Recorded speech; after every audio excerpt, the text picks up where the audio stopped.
Hello there, my name's Chris. I'm your careers advisor with CXK. Today, I'm in the Kent countryside in the middle of the snow, and I thought I'd take this opportunity mid-February to talk to you about the graduate job market and the shape of it, and a particular concept that helps many students make choices and plans for the future.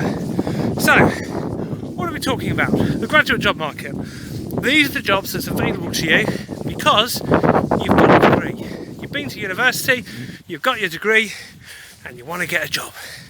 Now then, of course a degree can be used for lots and lots of different jobs, but there's one particular concept that's been useful for many students that I've worked with over the years. And this concept is called the 80% rule. So what is the 80% rule? Well, in a nutshell, it's a way of thinking about graduate jobs, career and opportunities related to higher education. So let me explain. The graduate job market, the jobs that's available to you after university, are divided into two categories.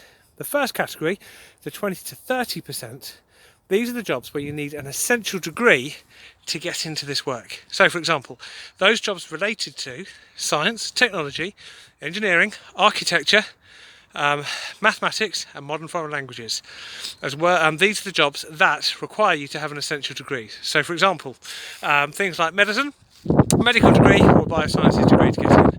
Case in point. Okay, so that's the 20 to 30%. If you want to do something in that area, you need to choose your sixth form choices or college choices carefully, and then choose your degree carefully as well. Now the remaining shape of the job market, 70 to 80%, you can get into these jobs with any degree. So for example, you could study for a philosophy degree and you could go on and have a career in law.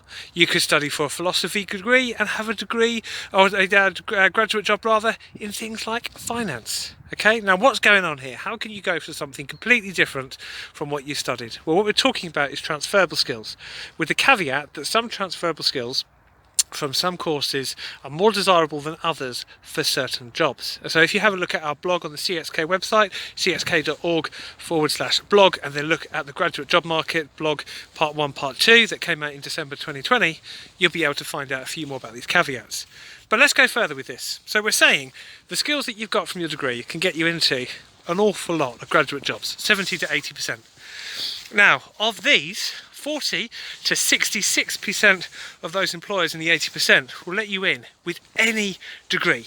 Of the remaining employers that are there, they will prefer you to have a relevant degree. And that does vary by employer, by sector, where you're working in the country will affect that. So we have to be careful. There's a big caveat there. So it's worth being aware of. But there's an awful lot of employers there who are going to let you in with any degree because of the skills that you've got. Now, it's not just the skills you've got from your degree, it's the skills you've got from the other things that you were doing whilst on your degree. So the clubs, the societies, the other things that you did. It's not good enough just to get a degree these days. You have to do more to help you to develop those skills that are going to let you stand out, to show things like leadership, problem solving, communication skills and analytical skills. These are things that are going to help you. The development of those very transferable skills.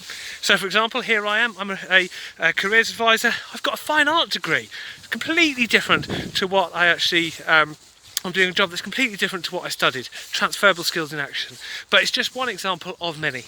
Now these transferable skills, to get your head round, are nothing new. There's a really good book called You Majored in What? By Catherine Brooks, which is worth having a look at. And that takes it down first. It's an American book, but it does break it down for you a little bit more there as well as what you can see on the CXK blog. But it also relates to the higher and degree apprenticeships that are out there. So if you check out Alan Bullock's website, you'll find loads of good labour market information and intel on higher and degree apprenticeships. He is the careers guru. Also, if you check out Amazing Apprenticeships, you'll find out loads of information there about those. But they work the same way. So for example, if you want to get a degree apprenticeship in architecture, you need to have relevant qualifications to get in. They fall into that STEAM MFL category. But if you want to get into, say, something like business, finance or accountancy apprenticeships, again, they're looking at your transferable skills. They're looking at what you did at sixth form or college to help you to stand out.